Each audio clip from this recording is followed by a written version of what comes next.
Hello and welcome. Thank you for joining us at CCF's online channel today. Indeed, we are blessed to have yet another message from God's Word and to see how practical, down-to-earth, doable, and best of all, transformational it can be for you and for me. So we pray you have a blessed time. Enjoy the message. In 1996, I married a girl who I just met 5 months prior. Simply because I promised myself that I would marry my 50th girlfriend, and she was it. However, we both felt empty. So we decided to have a baby, but we were still unhappy. A few months after she was born, we finally parted ways. No fights. I can actually still visualize that day when we were having breakfast, and we just stared at each other, and I said, "I'm not happy." And she said, "Me too." So I helped her pack, and that was it. On the other hand, I grew up in a broken home, and my view on relationship was very crooked. Witnessing extramarital affairs happening in my family, that made me think everything was like that. It's okay. So as long as you love the person and the person loves you back, then maybe that is really what love is. Fast forward, I met John just a few years after he had separated from his previous relationship. We were competitors in the industry, and he wanted to pirate me into his business, but did not succeed. So he implemented his plan B. The plan B was if he couldn't blind me with money, he would have to then win my heart. So by 2002, we had our first child, Sabrina, and we also decided to live in. I thought my life was perfect. I had a love life, I had a family, and I had a business rolled into one. But the cracks of my false dreams started to come out into the surface. A few days after I gave birth, Jong asked permission if he could go out. In a few hours, I received a text from a friend saying, "Kawawa ka naman. Kakapanganak mo pa lang, eto na si Jong, nakikipaglandian na sa party." Back then, I knew something was wrong. But I decided not to make a big deal about it. After all, we were a couple. It was only when my sister invited me to a CCF Bible study that the truth came to life. My D group leader pointed out that I was living a sinful, adulterous life. My dream world crashed as the reality sank in. I was a sinner. God made sure I would get the point. So in that same week, I discovered that John was having another affair with his employee. I confronted him, and he confessed, but I was completely wrecked. Looking at my daughter and looking at myself and the foolishness that I got myself into, I had nowhere else to go but to run back to God. God made it clear that I needed to trust Him, that He would take care of me. But I first had to learn to obey Him. He wanted me to get out of my sinfulness and walk in the path of purity. I struggled. I must confess. I struggled to leave the relationship, but as I was about to walk out, I discovered I was pregnant with my second child. But still, I took the leap of faith, I moved out, and separated from John. It was a very painful time, but God was with me every step of the way. Eventually, I found out that the person, that employee had an affair with, was also pregnant the same time I was. I also discovered a lot more other immoral relationships he had with other colleagues. Though I was hurting, I continued to pray for him and surrendered him to the Lord. Overcoming sexual addiction is not hard. It was impossible. I was exposed to sex really early. The first time I got caught by my dad in bed was when I was 13 with another 13-year-old. Sex has been for me something as casual as eating or taking a bath. In fact, I didn't think there was anything wrong with it. All my attempts to overcome my addiction failed, and after several times, I finally gave up and told Monique to move on and find another man. I thought I was hopeless and was convinced that I could never ever change. Even if I could not see what God was doing, I faithfully walked with the Lord. I prayed that one day John would get to meet the Jesus that I knew. Slowly, though, the Lord is faithful. I saw Jesus move into John's life. From simply driving me to CCF, to staying and listening, then to taking down notes, then reading the Bible, and eventually attending his own D group. It was a good 5-year journey until I saw him fully surrender his life to Jesus.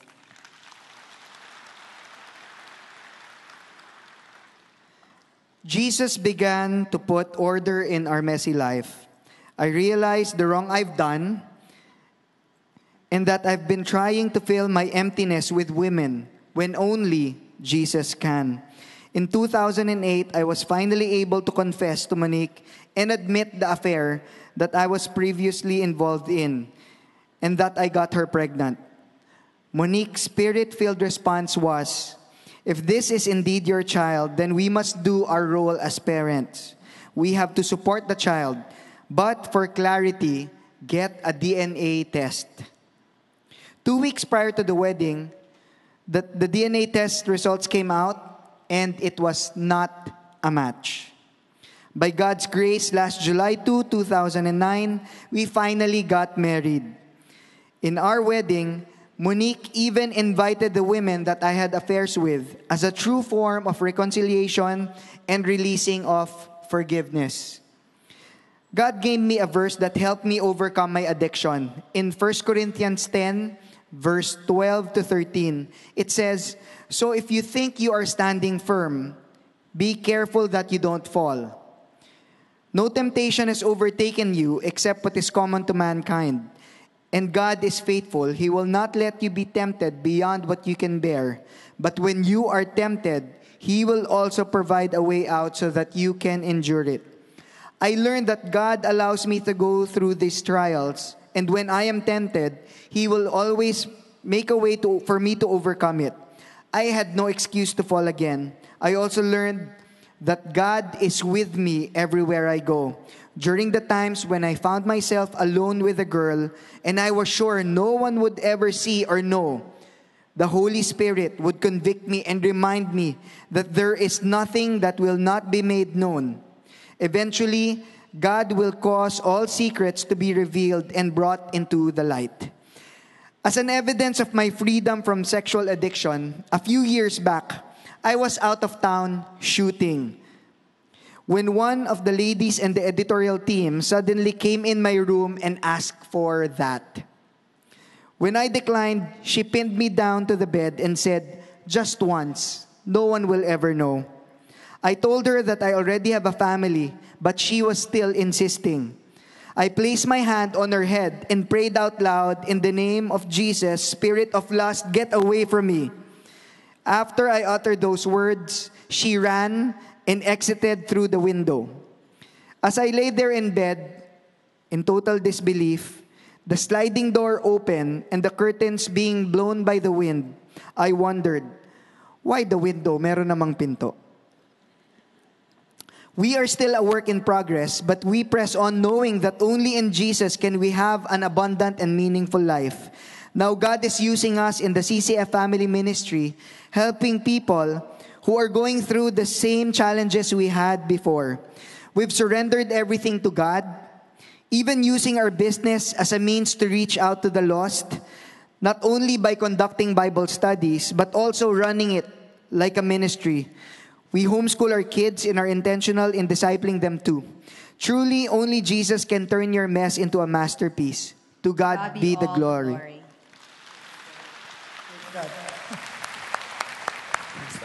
Siguro before we let them go, pag-pray natin muna sila, Jong. Kanina, before they came in to testify, kwento nila sa akin how Jong came here in CCF. Nung una nga daw, nagtago daw siya 2 oras sa CR. And after that, parang nagalit pa siya na dinala siya dito sa Bible study until somehow he saw a great change in the life of Monique. Alam nyo, kahit anong share mo, pag hindi nakita yung katibayan, minsan hindi rin sila maniniwala, di po ba? And so, because he saw the change in Monique's life, umaten ulit, natutulog din. Pareho ng iba. Hindi, tulog ka lang. Pero, so sabi niya, gisingin mo ako until he took notes of the preaching. Sa kanya lang na-realize na, oops, may sense pala ito.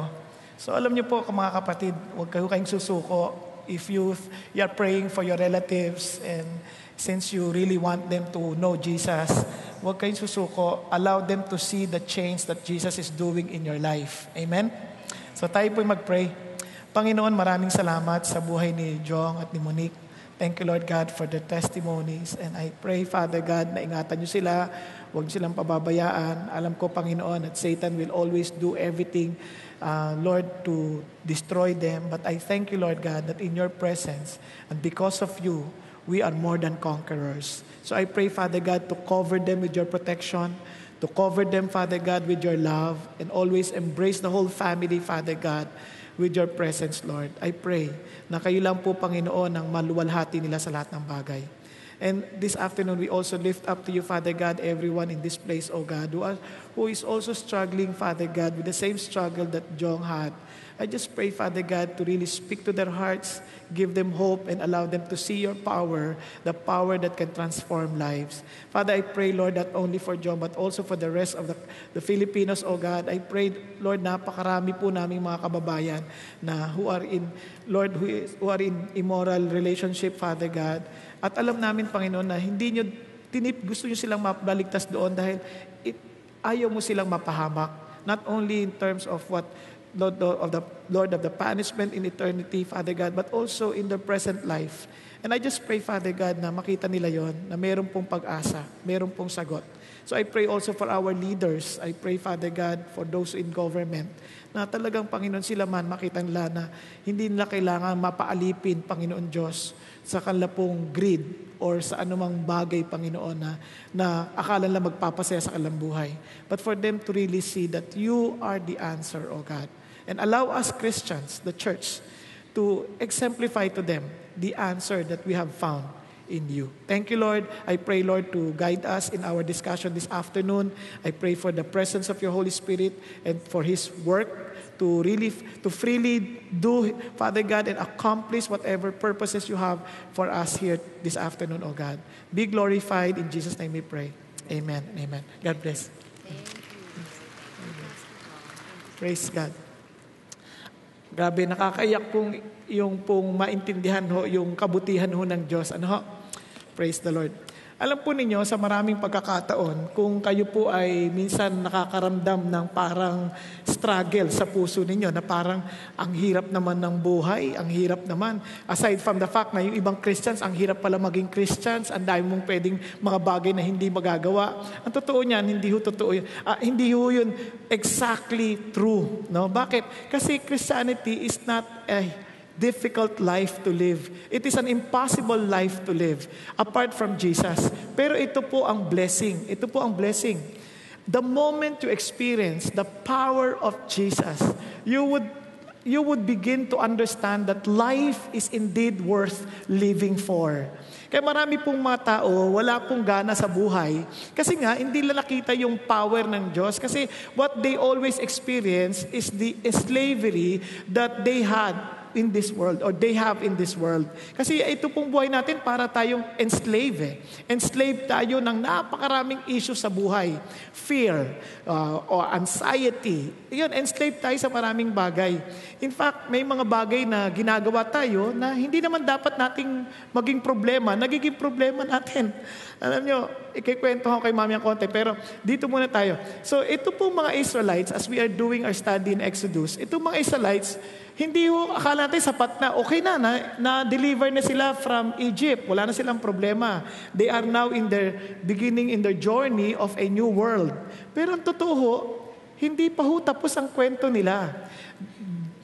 Physically, yes, they were already freed from Egypt. But deep within, they are still enslaved by what Egypt offered them to have. Nakuha niyo po? Kung ano ho yung binigay ng Egypt sa kanila in the past, hindi nawawala sa kanila yon. Dala-dala nila, kaya nasa wilderness na sila, pupunta na sila sa promised land, Dala-dala pa rin nila yung Egypt sa kanila. Para huyang yung dalawang monk, no? Dalawang monk, it happens na sila po yung mga Buddhist monk, ano ho? Yung isa malaki, isa naman maliit, ano ho? Di naglalakad doon sila. Ngayon, isa sa kanilang mga rules doon sa pagiging monk nila, hindi sila pwedeng lumapit sa babae. Ni buhatin o hawakan man. Yun ang rules nila kasi para to protect themselves. Di ito ngayon, nung patawid na sila ng ilog, may babae hindi rin makatawid, kawawa naman, maliit. So dahil maliit, yung kunyari, yung hanggang dito ng mama, sa kanya, lagpas sa kanya na, malulunod siya. Naintindihan po? So ang ginawa ho nung monk, naawa, tinulungan niya. Binuhat niya yung babae. Itinawid niya ng ilog, sabay nung lalaki ha. Itinawid niyang ilog. Pagtawid ng ilog, di binaba niya na. Sabi niya, thank you, thank you. Di lalakbay na sila. Naglakbay na sila siguro. Inabot na ng magdamag. The following day, mamayang konti, hindi umiimik yung kasama niya. Sabi nung kasama niya, bakit hindi ka umiimik? Kasi naman, alam mo namang hindi tayo pwedeng lumapit sa babae, ni magbuhat ng babae. Binuhat mo pa yung babae. Sabi niya, naku naman, isang araw nang lumipas, binaba ko na yung babae, dala-dala mo pa rin. Naku, ano yung sabihin? Tulog kayo Alam niyo, minsan, maraming tao, dala-dala na sa puso nila yung isang bagay na tapos na Tapos na, wala na. Pero dala-dala pa rin. Minsan ganun tayo, we always live in our past. Kaya hindi tayo makausad-usad. We cannot understand the joy of God's freedom because we are always living in the past. Kaya ang gusto ng Diyos, we need to understand that when God brought us out from Egypt, He has great plans for us. Kaya nga, ito isang bagay. Naniniwala ba kayong mabuti ang Diyos? Hello? Naniniwala ba kayong mabuti ang Diyos? Sabi niya, Amen. Praise God. Amen po. Ngayon, kung naniniwala kayong mabuti ang Diyos, sunod, naniniwala ba kayong kasama natin ang Diyos? Amen po. Ano man ang mangyari, kasama natin ang Diyos. So, sa madalit salita, ito po ang dapat ninyong tatandaan. Rest in God's goodness and His presence. Okay po? Hindi ko sinabing matulog kayo ngayon. Dahil naniniwala kayo mabuti ang Diyos, pwede na kayo matulog. Hindi ganon. What I'm trying to say is this. Learn to trust God. Learn to trust His goodness and His presence. Ang malungkot na katotohanan sa maraming tao, they believe that God is good. They believe that God is everywhere. But oftentimes, we live in a way that seemingly God is not really here with us. As if He is not present. Tama? Hello? Naintindihan natin? Kaya alam po ninyo, ito ho, sa atin po, narinig niyo naman po yung nangyaring earthquake sa Nepal. Ano ho? Ngayon ho, hindi ho malayo. Sabi nila, paano pag tayo na nagkaroon ng earthquake? Sa totoo lang, ayon sa mga usap-usapan dito sa Pilipinas, na pag nagkaroon daw na matinding earthquake dito, ang problema, marami pong guguhong bahay. At hindi, mga buildings. Pero, ang pinakamalungkot, sabing ganon, yung pong pag dumating yung punto na wala kang makain at wala kang maiinom na na tubig para sa kailalakas ng katawan mo. In order for you to survive. Yun daw ang kinakatakutan. So I was just wondering, paano kaya ito? So tingnan ho natin, mabuti na lamang, yung mga agam-agam ng puso natin, may sagot ang Diyos. At lalong-lalo na, ang ating serye ay tungkol sa Exodo. Okay po? So, samahan po ninyo ako. Balikan natin ang Exodus. Sabi natin, in this book, God expressed His love in action. And not only that, He showed us true freedom. Kasi ulitin ko, people think that when they can do anything they want, they already have found freedom. Hindi totoo yun. Kasi there is no such thing as absolute freedom. Walang ganon. Ang laging pagpili dyan, it's either you are free from one thing and slave to another. No? Walang absolute freedom. No? Ulitin natin ha. Parang ganito yan. Kunyari, kung gusto mong ma-slave ka, enslave ka na parang gusto mo malaya ka na matulog ka lang maghapon. Matulog ka maghapon. Titiyakin ko sa iyo, hindi ka makakakain sa kinabukasan. Naintindihan? Hindi pwedeng hindi ka magtatrabaho. Tama? Kailangan malaya ka sa pagtulog. Ibig sabihin, pagtulog ka ng tulog, kailangan kong gumising para magtrabaho, para meron kang kainin. Tama ba? Hindi pwedeng gusto mo, tulog ka ng tulog, tapos kakain ka ng kakain. Hindi pwede yun. At hindi yun magiging makatotohanan. Naintindihan po natin. Kaya ho, yun po isang bagay na pamimili kan talaga. Now, tingnan natin. Na ito ang Diyos. God showed us that in chapters 1 to 6, nasa bondage ang Israel, and God delivered them through plagues, through judgment, and through Passover, and of course, through the Red Sea crossing. Ngayon, from this chapter na po, nandito na tayo sa chapter 17, nakita natin dito yung pong how God is sanctifying His people. Now, para maintindihan nyo, parang ganito yan. Halimbawa, anong pong pangalan ninyo? Benji. Halimbawa si Benji, gamitin ko lang yung pangalan Benji, bata. Ano siya? Siya ay pagpag. Alam niyo yung pagpag? Hindi hapag, pagpag. Alam niyo yung pagpag? Ito yung mga kumukuha ng pagkain, pinapagpag, tapos kakainin nila. Ganon siya kahirap. Ngayon, dumating po, anong pong pangalan ninyo? Ferdinand. Maganda yung pangalan, ha?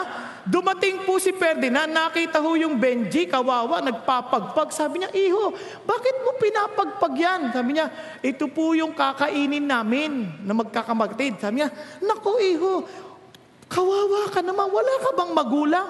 Wala po eh. Wala ka bang tatay? Wala po. Iniwan na po, namatay na pong tatay, namatay na ang nanay, wala na po. Sino, saan ka? Doon lang po nakatira sa ilalim ng tulay. Ha, kawawa ka naman. Di bale, ako si Ferdinand. Sabi niya, ako si Ferdinand. De Ayala. Okay? Ngayon, sabi niya, aampunin kita. So sa madalit salita, naampun siya. Mula ngayon, Benji, ang pangalan mo ngayon ay Benji de Ayala. Tama? Nasusundan po natin. Siyempre, ito, dinala niya ngayon si Benji sa bahay. Naku, nakakagulat. Ito, hindi naliligo itong si Benji. Hindi alam ang ibig sabihin ng CR. Kung dumumi siya kung saan-saan lang, yun ang kinalakyan niya kung sa tabi-tabi lang. Parang aso. Naintindihan natin, umiihi kahit saan. No, wala hong pinipili ang CR. Parang Pilipino. Ito ngayon si Benji, inampon, dinala sa bahay. Siyempre, Don Ferdinand de Ayala ito. Don. Sabi niya, pinakuha yung linisan mo nga ito. Di dinala, bihisan mo. First time yan sa bahay, nung malaking bahay. Pinasok, sabi niya, Iho, dito ka lang. Nilagay sa bathroom. Yung bathroom parang buong silid na. Alam niyo yun, ang linis nung water closet, puting-puti, ang linis ng tubig. Naku, yung bata, natuwa. Sabi niya, ano to? Sabi kasi, diyan ka lang ha, kukuha ko ng gamit. Naghilamos doon. Water closet yun eh. Doon naghilamos. Sabi niya, ba't dyan ka naghilamos? Sabi niya, linis eh. Hindi, dyan dumudumi. Ipinaplas, tapos mawawala. Huwag ka dyan maghilamos. So, madalit salita, bagamat sa ngayon ay meron ng bagong pagkatao, siya na ngayon ay Benji de Ayala, yung kilos niya hindi pa ayos. Tama, hindi pa rin pines. Ngayon nung nandun na sa upuan ng lamesa, yung lamesa, ang daming kubyertos. Merong pang dessert, merong pang soup, iba-iba. Nung umupo yung Benji, pagkakita nung soup, nilanong kaagad, talagang maingay pa. Ang lakas, siyempre, Iho, hindi ganyan. Dapat kinukutsarang palayo, tapos dahan-dahan. Diba, kahit napaso ka, huwag mong papahalata. Diba, gano'n naman yan eh. Kasi kailangan pinis ka. Diba, eto ngayon, ang problema, sabi ng Biblia. Sabi ni hindi alam ng Benji. So, tinitrain pa, tinuruan, ng table ethics, tinuruan. Nakuha ninyo? Hindi madali kay Benji yun. Parang, puro bawal na lang, puro bawal. Ganon na ganon ang buhay natin bilang Christian. Unawain ninyo, when we receive Jesus Christ, God has given us a new identity. We now belong to a new family. Tama? And look at this. Sabi ng Bible, tatandaan ninyo, when you read the scripture, itong dapat nyo intindihan, it talks about Jesus. Sabi niya, para maintindihan nyo yung kabuuan. You search the scriptures because you think that in them you have eternal life. It is this that testifies about me. Pag nagbasa ka na ng Bible, kaya marami hindi maintindihan yan, hindi lang naintindihan ng kabuuan, kaya nga pinakita namin ulit sa Exodus, di ba? Para maintindihan nyo yung takbo. Naintindihan natin? Ngayon yung Exodus na yan is just one part of the, one piece of the several pieces of the, para to build a, to form a puzzle. Yung parang, one piece lang yun ng puzzle. So sa madaling salita, ito siya, maliit lang yan. Yung Exodus, isa lang yan. Out of the 66 books, isa lang yan. But when you read the whole scripture, you need to understand that it testify about Jesus. Tama? Tingnan nyo, sabi niya, the beginning with Moses and with all the prophets, he explained to them the things concerning himself, referring to Jesus. Si Jesus nagsasalta, in all the scriptures. Now, you need to understand, the focus, therefore, is Jesus. So para maintindihan mo, si Jesus ba'y naiangat dito? Pag binasa mo yan, pag binasa mo ng simple, parang, uy, ano ibig sabihin yan? Babalik ka ulit kay Jesus. Tama? Now, tingnan natin, isa-isa. Kasabi ng Hebrews, listen to this, therefore, since we have so great cloud of witnesses surrounding us, referring to the Hebrews 11 na yung mga men of faith, sabi niya, let us also lay aside every encumbrance and the sin which so easily entangles us, and let us run with endurance the race that is set before us. Itong calling natin. We have now a new identity. We are now part of the people of God. Now listen to this. Fixing our eyes on Jesus, the author and perfecter of faith. Ibig sabihin, no matter what happens, no matter what come to your life, tatandaan niya, always fix your eyes on Jesus. Naalala niyo si Peter? Yung naglalakad sa tubig? He was able to walk on the water. Bakit? His eyes was fixed on Jesus. Okay ba yan? Tuloy tayo. So, lagpasan natin yan. Sabi ganoon, for consider him who has endured such hostility by sinners against himself, so that you will not grow weary and lose heart. Para daw tayo hindi mapagod at mawalan ng pag-asa. Sabi ganoon, alalahanin nyo lagi si Jesus. Now, tuloy tayo. You have not yet resisted to the point of shedding blood in your striving against sin. Okay? May problema ka, hindi ka pa dinudugo niyan. Relax ka lang. Now, listen to this. So, don't be surprised when you encounter various trials. Bakit? In your new identity, ito na po nangyayari sa atin.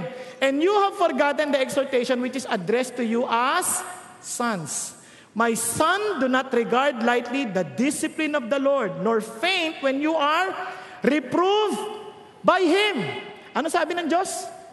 Dahil anak ka na ngayon ng Diyos, tutulungan ka niya, itutuwid ka ngayon. Tama? At hindi madali. Minsan masakit. Kasi God will allow circumstances to train us. Pag sinarinig nyo yung salitang disiplina, hindi yan yung palo ka ng palo. Hindi ganon. Ang ibig sabihin ng discipline, train.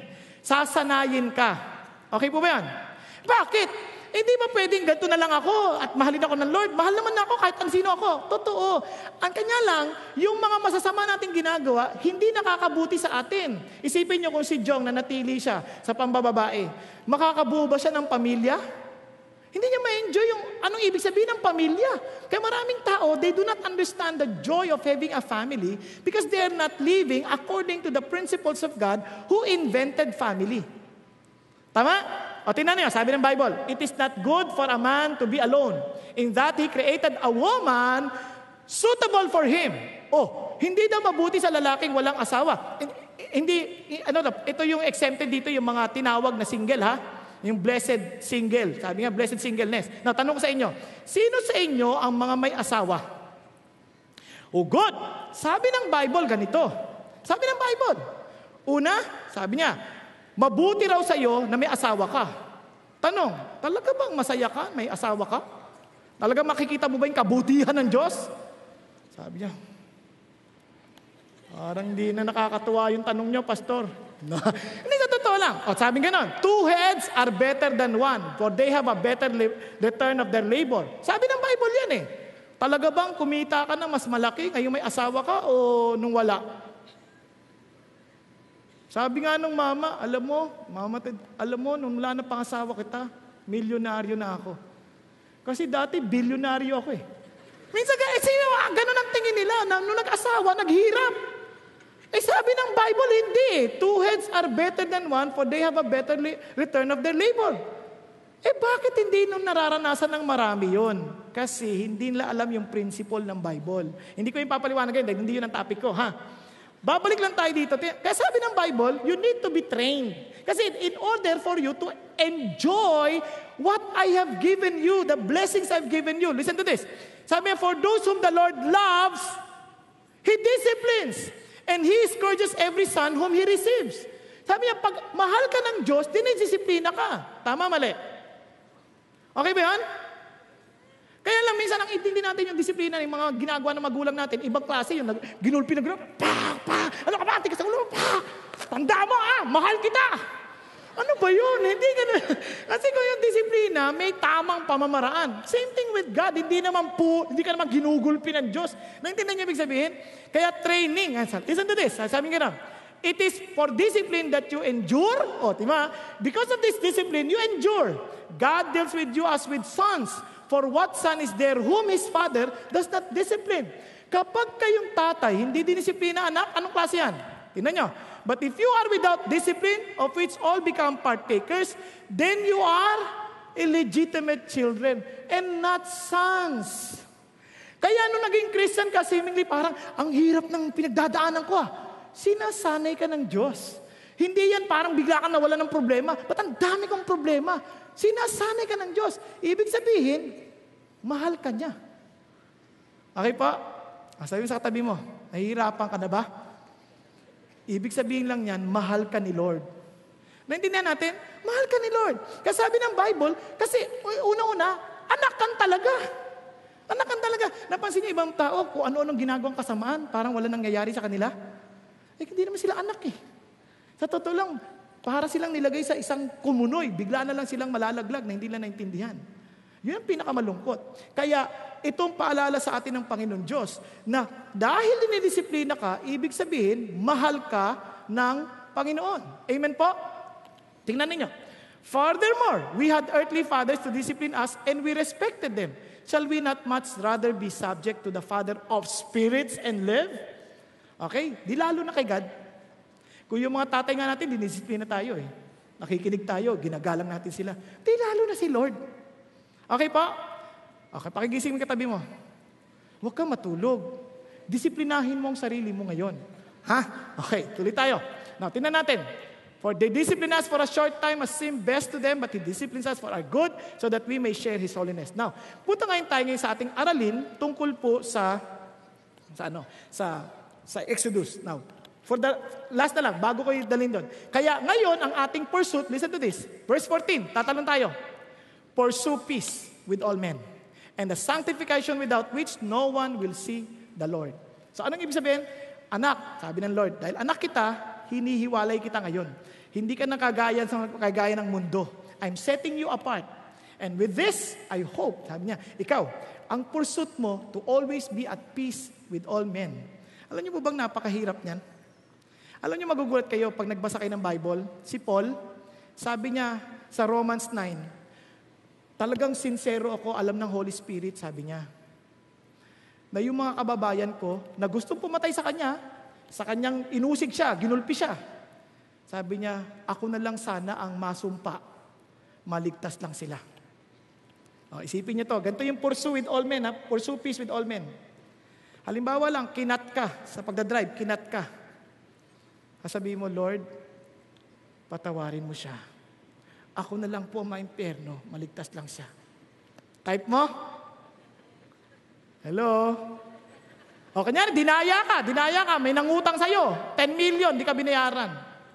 Lord, yung nangutang na yon, ako na lang po maimpyerno, maligtas lang siya. Gagawin mo? Tingnan nyo, hindi natin alam to.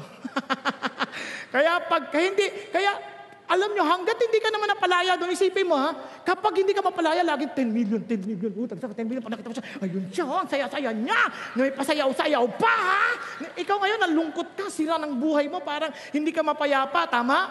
Tapos biglang hahabulin mo siya, biglang nawala pa. Nasaan na yun? Tapos biglang magugulat ka na sa service, nagaan mo pa, ganyan-ganyan pa. Aba, ikaw hindi ka maka-worship siya, taas-taas ang kamay. Kumakanta pa, count your blessing, name them one by one. Tapos ikaw, count your blessing, count your loans, your debts. Ganyan, di ba? Siyempre, ibahin, hindi ka malaya. Alam nyo, kaya sabi ng Bible, di bali nang maisahan ka minsan kaysa ikaw mang isa. Bakit? Kailangan malaya ka. 10 million lang pala Total, wala ako niyan, kaya hindi ko pinoproblema. Pero, isipin mo, kung wala ka, problemahin mo. Kung meron ka naman, ba't mo problemahin? Meron ka pala. Naku, niyo sabihin, kung ka dapat dinadala-dala. So, iniisip mo, ang hirap-hirap naman. Di, release mo. Pursue peace with all men. I pray that God will see you that you're different. I pray, yun ang sinasabi niya, I pray that they may see that you're my child. Because you're different. Okay po? And that is exactly what God wants us to learn in Exodus. Listen to this. Exodus na tayo. Then all the congregation of the sons of Israel journeyed stages from the wilderness of sin according to the command of the Lord. Paano sila napunta doon? Paano sila napunta? It was the Lord. Tama? Command as, according to the command of the Lord, and camped at Rephidim. And there was no water for the people to drink. Now listen, basahin natin ang buhay. Sabi niya, therefore the people quarreled with Moses and said, give us water that we may drink. And Moses said to them, why do you quarrel with me? Why do you test the Lord? But the people thirsted there for water, and they grumbled against Moses and said, why now have you brought us up from Egypt to kill us and our children and our livestock with thirst? So Moses cried out to the Lord, saying, what shall I do to these people? A little more, and they will stone me. Then the Lord said to Moses, pass before the people and take with you some of the elders of Israel, and take in your hand your staff with which you struck the Nile, and go. Verse 5, behold, I will stand before you there on the rock at Horeb, and you shall strike the rock, and the water will come out of it, that the people may drink. And Moses did so in the sight of the elders of Israel. He named the place Massah and Meribah because of the quarrel of the sons of Israel, and because they tested the Lord, saying, is the Lord among us or not? Now, look at this. The goodness of God tells us this from the passage, that He always guides us to the sun. Bakit? Tingnan ninyo ha. Balikan natin. According to the command of the Lord. They were in Rephidim according to the command of the Lord. Ito ang surprising.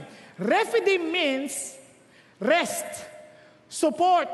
Yun ang ibig sabihin ng Rephidim. They were supposed to rest in Rephidim, but they were restless because there was no water. Tama? Ngayon, hindi mo sila masisisi. Isipin mo kung makita mo yung anak mo, parang uhon-ahon. Yung anak mo, tubig. Talaga mainis ka kay Moses. Moses, inalis mo kami sa Egypt. Oo, alipin kami, pero at least nakakainom kami ng tubig. Tito, walang tubig. Ano ka ba? Naintindihan niyo po yung sitwasyon? Hello? Isipin niyo yung sitwasyon kasi sabi nga, teka muna, bakit ka dinala ng Diyos? Remember this, every time you feel na somehow you are in a situation na parang ang labo-labo, kung naniniwala ka, nagtitiwala ka that God is good and God is with you, then huwag kang magreklamo. Tama ba? Kasi si God nagdala sa'yo doon eh. Tandaan ninyo itong sitwasyon. Yung rock, remember the rock? Sabi ni Paul, ito yan, para maintindihan ninyo. Behold, I will stand before you there on the rock. Tama? Sino yan? Sabi ni Lord, He named place Massah. Listen, ito, 1 Corinthians 10:1. Tandaan nyo ito ha. Parehong-pareho na sitwasyon. Kasi sabi ni Paul, I do not want you to be unaware, brethren, that our fathers were all under the cloud and all passed through the sea. Tama? Now listen. And all were baptized into Moses in the cloud and in the sea, and all the same spiritual food. They ate the same spiritual food, referring to Exodus. Tama po ba? Now listen. And all drank the same spiritual drink, for they were drinking from a spiritual rock. Mayroon pang mas malalim na kahulugan yung rock, which followed them, and the rock was Christ. Now listen, yung mga problema natin, dapat ang tanong, bakit ba ako may problema? Hindi ganon. Bakit mo kami dinala rito? Hindi ganon ang tanong.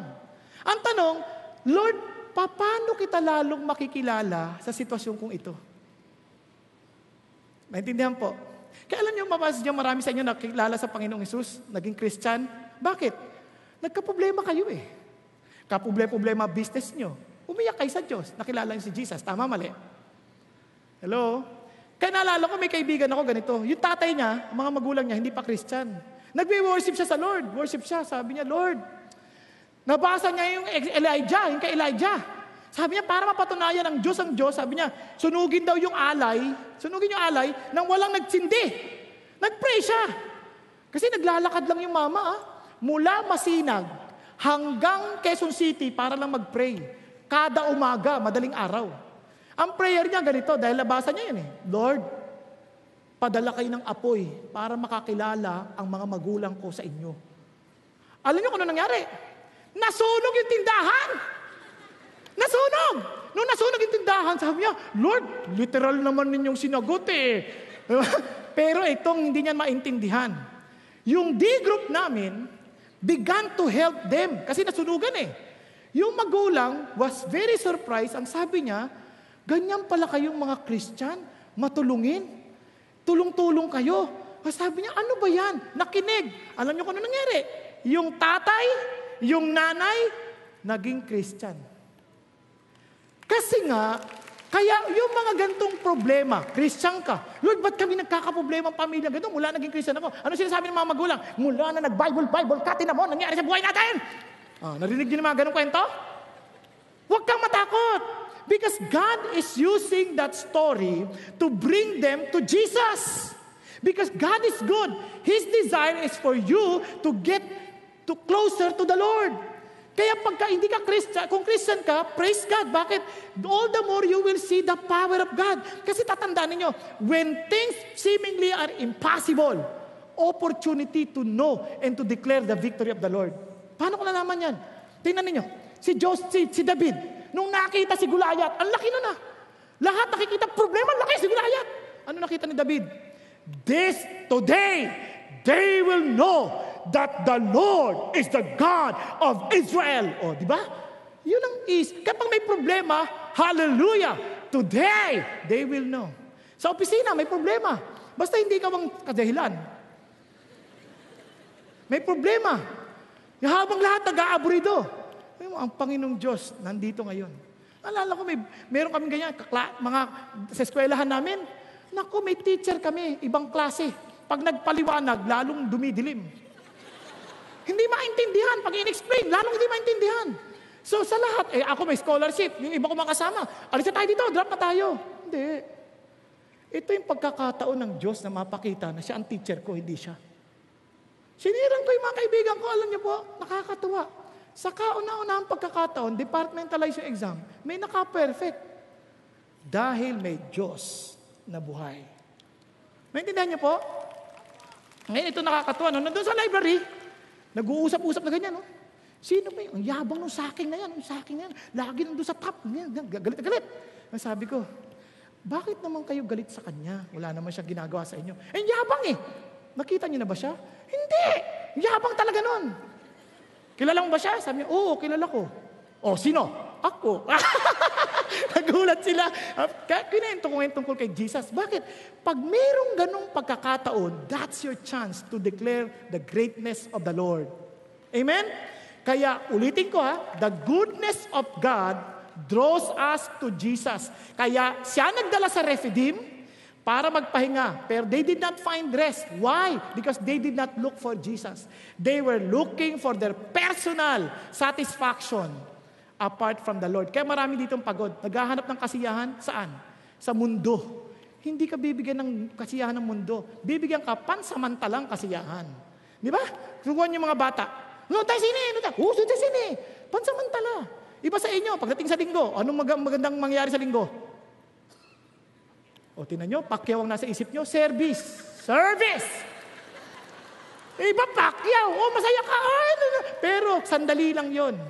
Pero yung salita ng Diyos na tataglayin mo, kahit anong bagyong badaanan mo, kahit mga suntok ni Mayweather, maiilagan mo dahil hawak mo ang salita ng Diyos. Nakuha natin, kaya binibigyan ko na kayo ng babala. Huwag kayong a-absent next week. It's a choice between the truth and the fight. Nakuha niyo po? Kaya laban yan Now, tuloy tayo. Tingnan niyo No one, even Jesus Christ said, no one can come to me unless the Father who sent me draws him, and I will raise him up on the last day. Di ba blessing yan? It is God's blessing for us to know Him. And the situation that we are in, it's not to make our lives miserable, but for us to be drawn to Jesus, the life. Amen po? Naintindihan natin? Now, kaya sabi ng Bible, tingnan nyo, how blessed is the one whom who choose and bring near to you to dwell in your courts. We will be satisfied with the goodness of your house, your holy temple. Friends, di ba napansin, dahil sa problema, bigla ka napapray? Dahil sa problema, lalo mo nakita yung naging sensitive ka sa leading ng Holy Spirit? Hello? Kaya, the goodness of God that brings rest, that makes us realize of His presence, dilalapit tayo sa Kanyang presence. Kaya kung palayo ka, ikaw din ang kawawa. Kaya sabi nga, it's a choice between better or bitter. No, don't choose. You follow God. It will be the best. Amen? Hello? Now, tuloy tayo. Now, pangalawa, it helps us see our real problems. Tingnan ninyo ha, ano naging problema nila? Therefore, the people quarreled with Moses. Give us water that we may drink. And Moses said to them, why do you quarrel with us? Why do you test the Lord? Alam nyo, itong mga gantong sitwasyon, ang ganda. Kasi lumalabas yung totoo nating pagkatao. Minsan akala natin okay tayo eh. Tama? Katulad dito, akala ko mabait akong tatay. Honestly, akala ko mabait akong tatay. But I praise God for trials. Tingnan nyo, tuloy natin ha. But the people thirsted there for water and they grumbled against Moses. Labas na labas yung problema. Nag-grumble na sila last time. Lamble na naman ngayon. Tama? Minsan, akala natin, maayos tayo eh. Minsan, tinanong ko anak ko eh, mga anak, paano ba ako magiging mabuting tatay sa inyo? Ina-expect ko, sabi niya, alam mo dad, perfect ka eh. Iba ka talaga.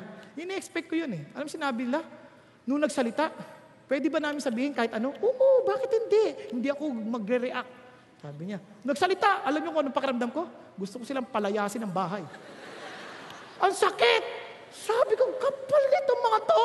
Sa isip-isip, sa loob ko lang yon. Pero alam niyo, ang bait ng Diyos. Nung nakita ko yun, sabi ko, umiyak ang tawad. Sabi ko, patawarin ninyo ako. I really am very sorry. Akala ko mabait na ako. Akala ko okay ako. Hindi pala. Sometimes the situation will help you to bring out your real you.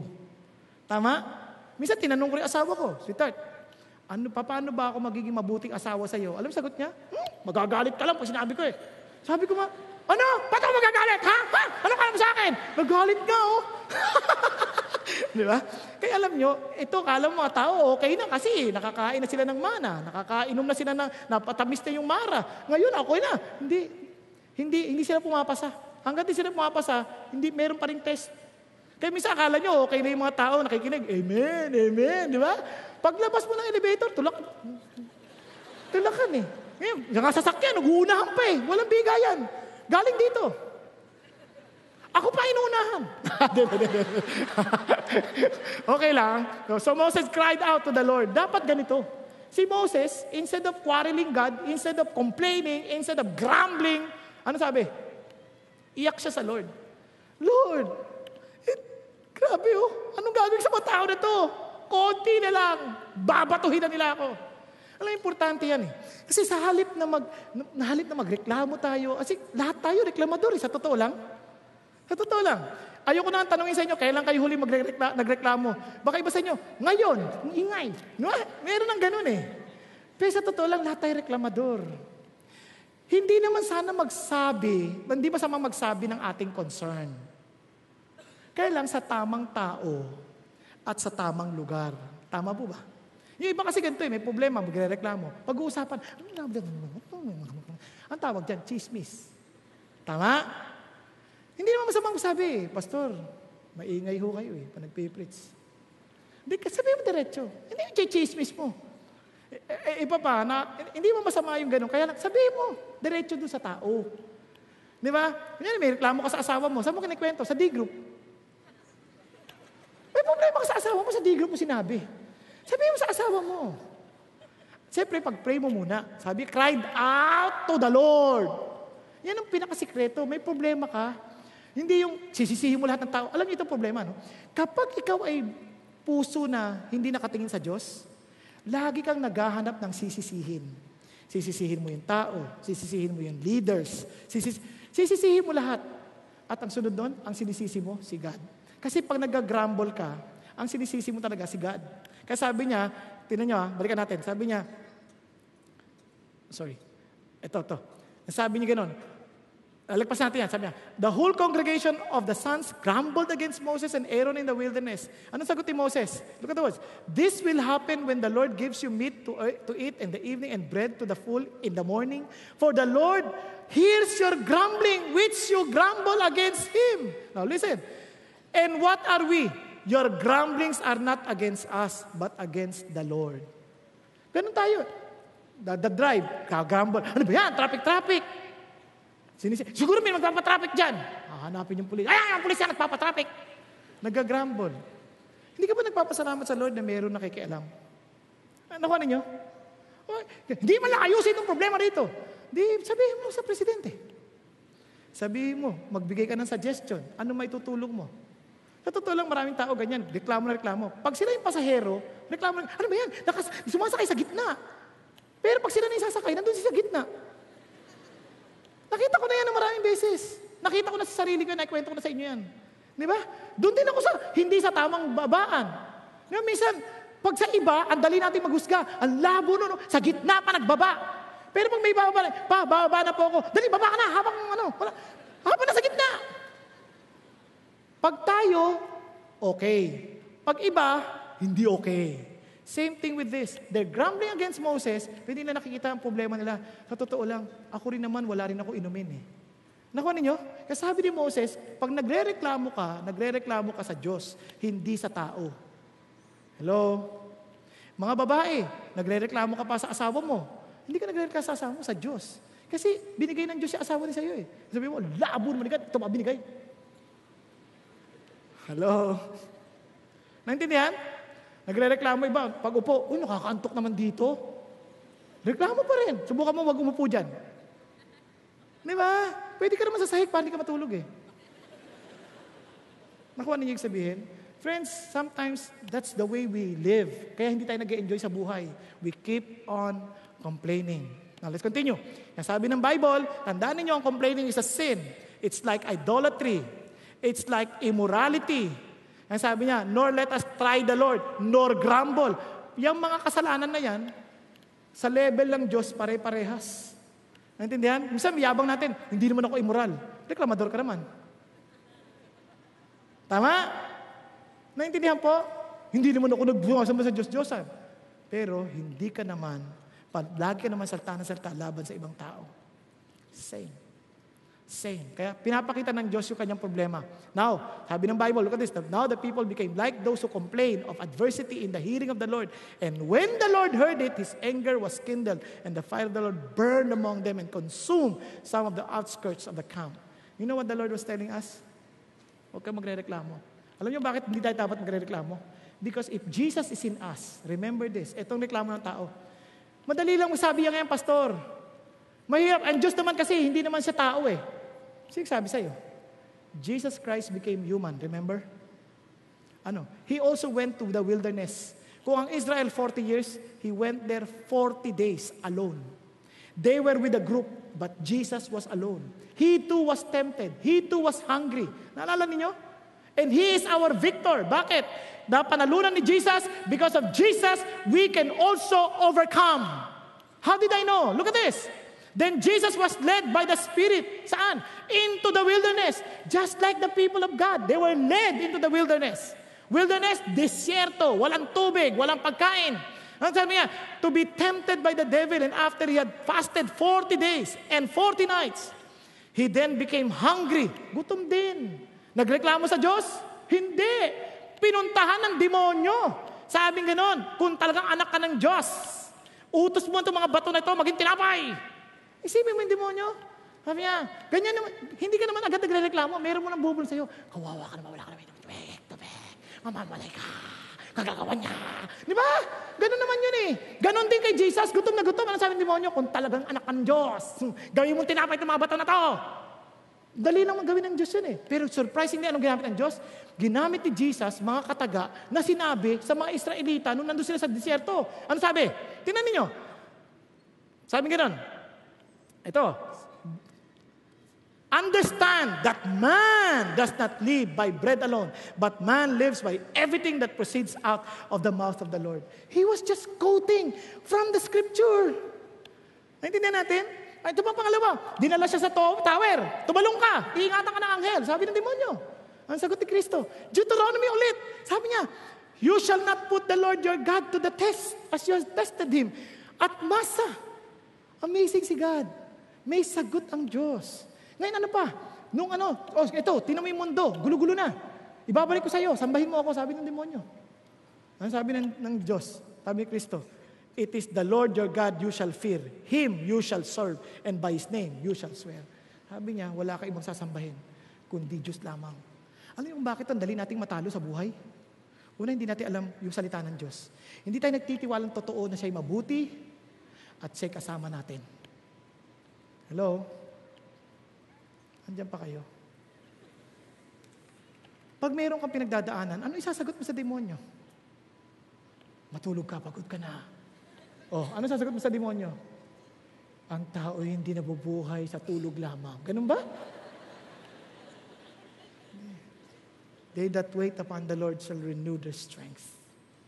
Nagkakatindihan tayo. May sagot ka sa Diyos, sa demonyo, para naipapahinga yung puso mo, kaya you can rest in God's goodness and in His presence. Amen? Now, pangatlo, tingnan natin. Lagpasan na natin to kasi wala tayong time. Ayan, sabi si Benjamin Franklin, napakaganda, sabi niya, contentment makes poor men rich. Discontent make rich men poor. Sabi ng Lord, ang problema nyo, hindi kayo kontento sa akin, kaya hindi kayo kontento sa buhay, para kayong mahirap. Si Benjamin Franklin, sabi niya, pag hindi ka daw kontento, kahit marami kang pera, mahirap ka pa din. Kahit mahirap ka, wala kang pera, pero kung kontento ka, mayaman ka. Tanong ko sa inyo, sino dito mga mayaman? Tingnan niyo, lahat kayo diskontento. Hindi kayo mayaman. I praise God. Sa totoo lang, ang pakiramdam ko, ako na ang pinakamayamang tao sa balat ng lupa. Bakit? Sapat ang Diyos sa akin. Naintindihan natin? Bakit? Hindi ka ba namumblema sa pera? Ba't ako mamumblema sa pera? Hayaan mo siya mamumblema sa akin. Kasi problema ni God yan. Hindi man ako gumagawa ng pera, di siya. Naintindihan niyo po? Pag nagtatrabaho kayo sa opisina, huwag niyo isipin, walang sweldo, mababang sweldo. Wala, namumblema kayo. Huwag mong problemahin mo lang yung ginagawa mo. Enjoy mo para sa Diyos. At yung pera, susunod sa iyo. Naintindihan niyo? Ba't ang tagal, hindi siya makasunod? Mabagal lang lumakad dyan, relax ka lang. Huwag ka magmamadali, relax ka din para abutan ka. Naintindihan?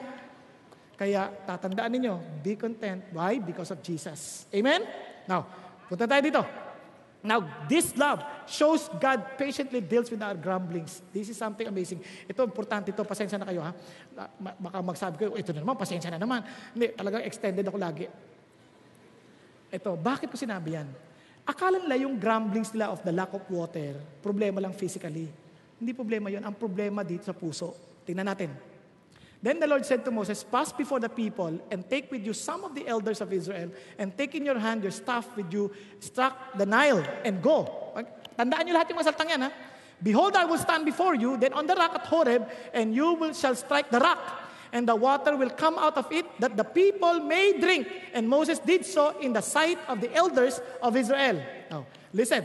Now, ito ha, pag-isipan nyo mabuti. Here's the problem. Walang tubig.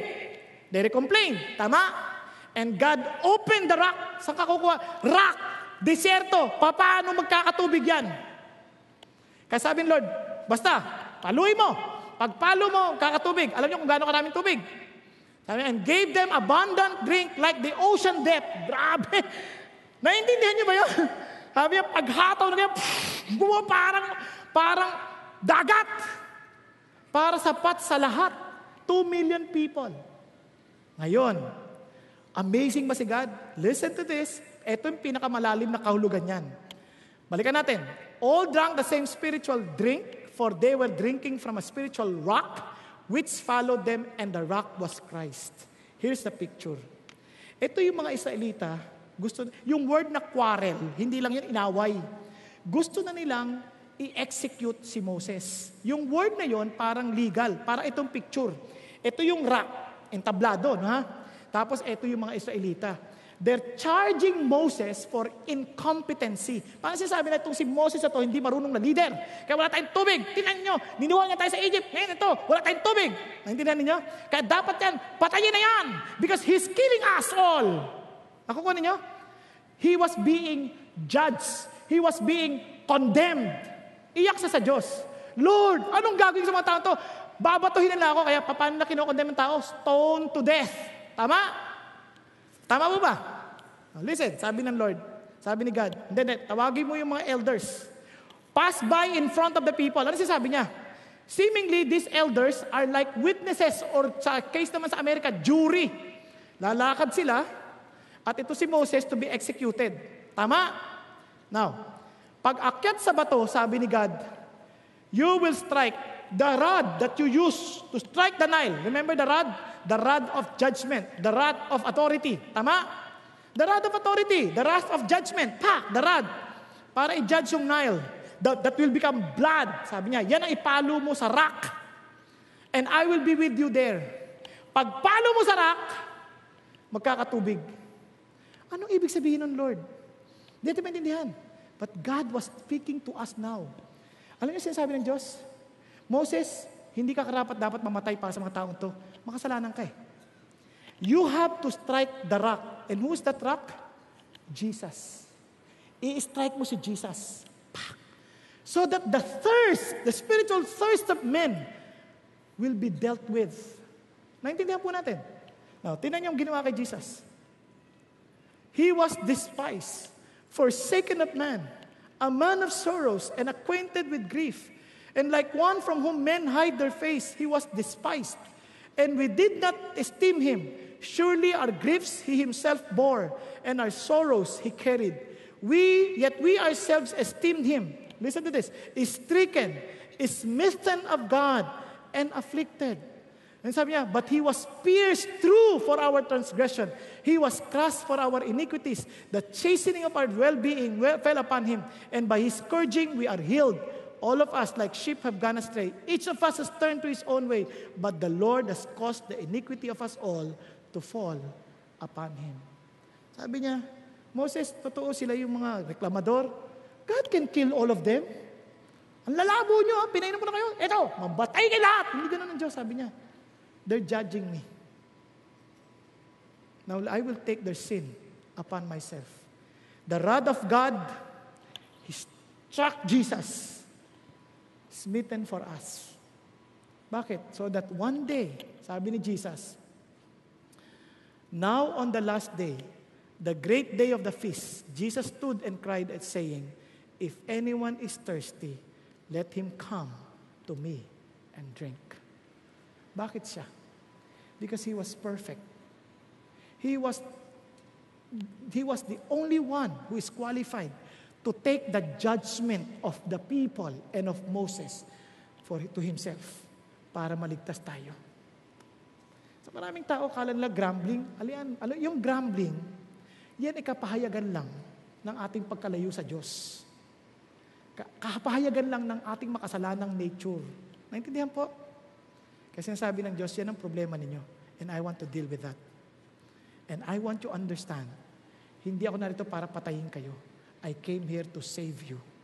And I will save you with the very blood of my own Son, Jesus. Yun ang hindi maintindihan ng mga, bakit ganoon? Bakit kailangan pa mapako si Kristo? Bakit kailangan pa mahataw si Kristo? Kasi nga, meron tayong problema. Naintindihan? Kaya sabi niya, He who believes in me, as the scripture said, look at this, from his innermost being will flow rivers of living water. Tingnan niyo yung katabi mo. Nag-uumapaw ba? Yung tubig, ang buhay sa puso niya. Tingnan niyo yung katabi niya. Tingnan niyo, parang patay na eh. Totoo, parang hindi na nag-uumapaw, parang patay na eh. Alam niyo kung may isang bagay na nag-uumapaw yun, may sigla ka eh, may sigla ka. Alam niyo, kaya minsan sasabihin ako, bakit ganyan ka mag-preach ang likot-likot mo? Hindi ko pwedeng mapigilan. Nag-uumapaw sa akin ang mensahe ng Diyos na gusto ko ibahagi sa tao. Naintindihan ko, minsan nga, kala ko malalaglag na ako. Sa totoo lang, meron akong karanasan, nalaglag talaga ako eh. Nalaglag talaga ako sa sobrang, nalaglag ako ganyan. Alam ginawa ng mga tao, nagtawanan. Nalaglag siya. Sabi ko, doon ko nakita yung kasamaan ng tao. Nalaglag ka na, pinagtawanan ka pa. Wala man lang, naawang tinulungan, ibangon, walang ganon. Masasabi nga, nalaglag, ang likot kasi. Pero alam nyo, amazing si God. Wala akong baldado nung nalaglag ako, tumayo ako. Ang sabi ko, kaya nyo yun? Bakit? Di mo kakayanin kung walang Diyos kasama mo. Ito ang sikreto ng buhay. Nag-uumapaw yan pag nag-uumapaw si Jesus sa'yo. And here's the point. And you will begin to what? Sorry lalagpasan na natin to. Sabing ganon. You will begin to experience the presence of God. Look at the words. And because they tested the Lord, saying, is the Lord among us or not? Yan ang sagot ng Diyos. Kasama natin. Itong sitwasyon na to, hopefully will allow you to see the presence of God. Not the presence of the problem, but the presence of God. Kasi alam nyo, pag ang tingin natin lagi, problema, hindi natin makita yung solusyon ng Diyos. Sayang, wala akong barya eh. Meron ka bang piso dyan? 10, ganyan. Babalik ko rin.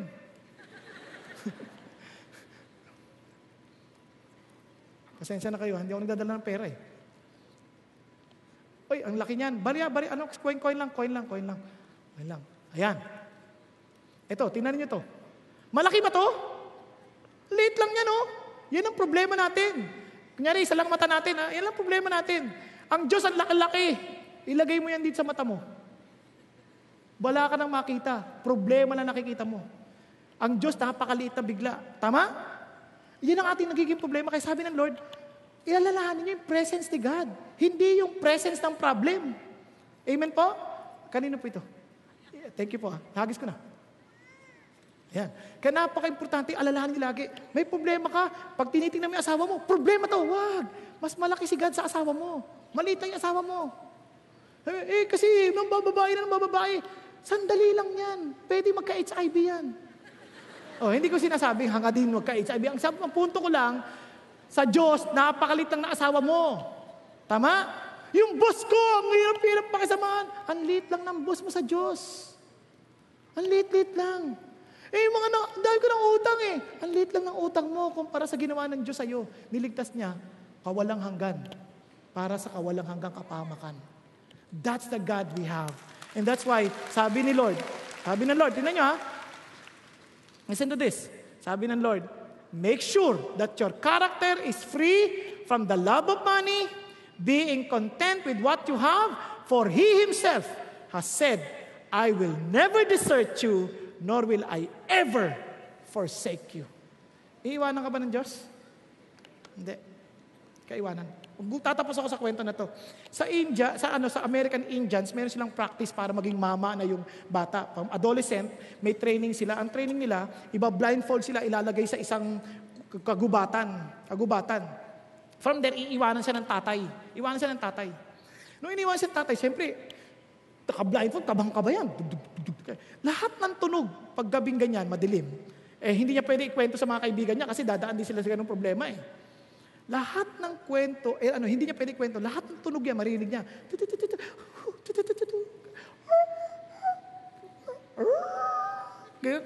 Marinig niya lahat yan. Kaluskos, narinig niya lahat yan. Tinanggal na yung feeling ng mata, iniwan na siya ng tatay niya. So, ang dilim eh, wala siya makita, sobrang dilim. So, alam niya, tapos makikita niya yung mga liwanag ng mata, parang, ang dami. Kinakabahan siya, hindi niya alam gagawin niya. Kabang-kaba siya. Hanggang sa magbubukal liwayway. Nung nagbubukal liwayway na, takbo na siya. Nakita niya, may leon. May leon. Sabi niya, leon, takbo, paspas. Sabi niya, paspas talaga. Paspas. Kabang-kaba siya. Kasi dapat papanain niya, pero hindi niya mapana-pana. Atakbo siya para matrain siya maging mama. Alam niyo, yung leon habol.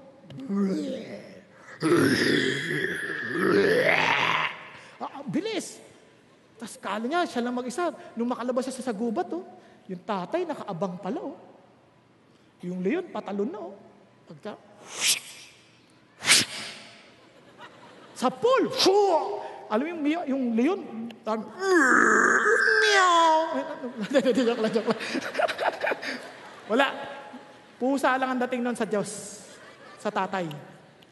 Tapos sabi niya, Tay, I thought you left me alone.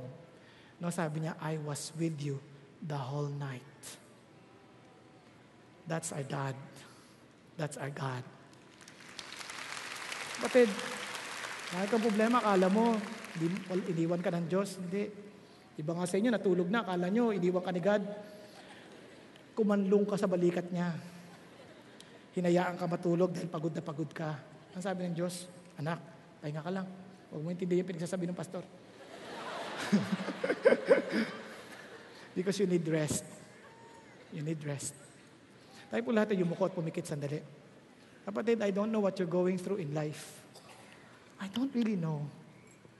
May isang bagay na I want you to be assured of. That God is good and He is with you. Will you just rest in His presence?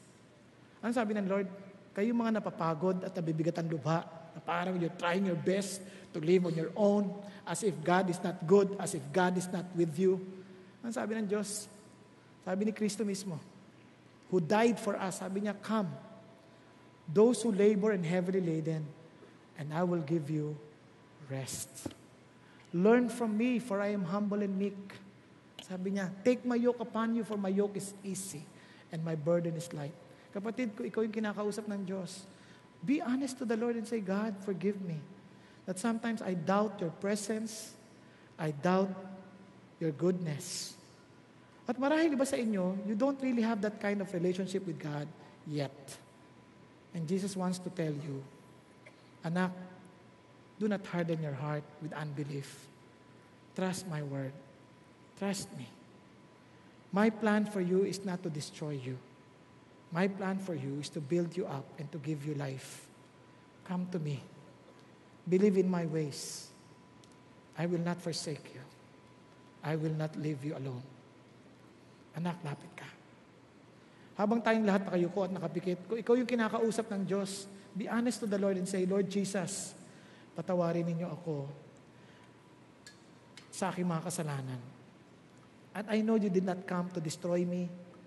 You did not tell me to come here just to rebuke me of my sins, but to tell me that you died for me, that you loved me, that you rose again from the dead for me. So Lord Jesus, I come to you. I accept you as my Lord and my Savior, and allow me to trust your ways, to trust your word, to trust you moment by moment. That in the life that is symbolized by wilderness, a life with no hope, with no way to be fed, to be quenched from thirst. Thank you that out from the rock, you can bring out water that will satisfy us, that will make us thirst no more. Thank you, Jesus. Thank you, Lord. And for the rest of us here, I pray, Lord, to allow us to always trust your goodness and your presence moment by moment. And I pray, Lord, that instead of complaining, may we learn to cry out before you, knowing that you hear our prayers, you hear our cries, you hear us, O Lord, as your children. Thank you, God. Thank you, Father. Thank you, Lord.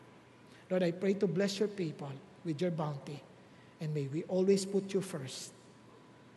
We always honor you and glorify you in everything. In Jesus' name we pray. Amen. Amen. There are many CCF satellites throughout the Philippines and even in other parts of the world. To check if there's a CCF satellite near where you are, please come to our location and time page on our website. We'd also like to help jumpstart your spiritual journey by allowing you to be part of a small group. Now, if there is a CCF satellite near where you are, you can always visit the satellite and sign up personally. But if you'd rather sign up online, please visit our Join a D Group page again on our website.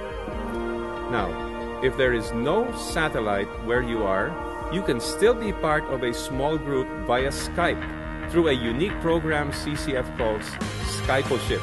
Isn't that great? We hope you had a blessed time with us this week. We'll see you again next week. God bless everyone.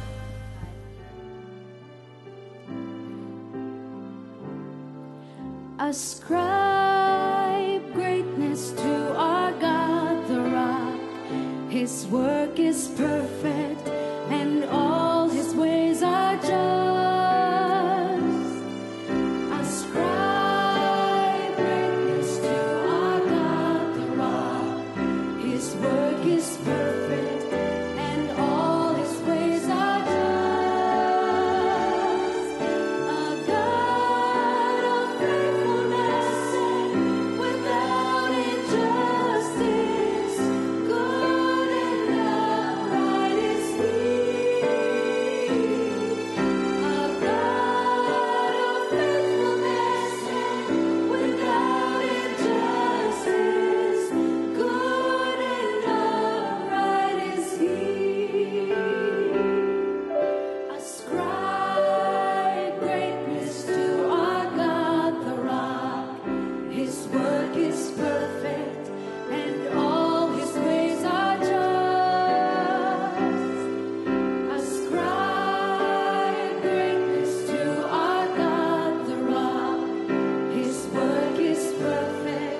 Praise the Lord.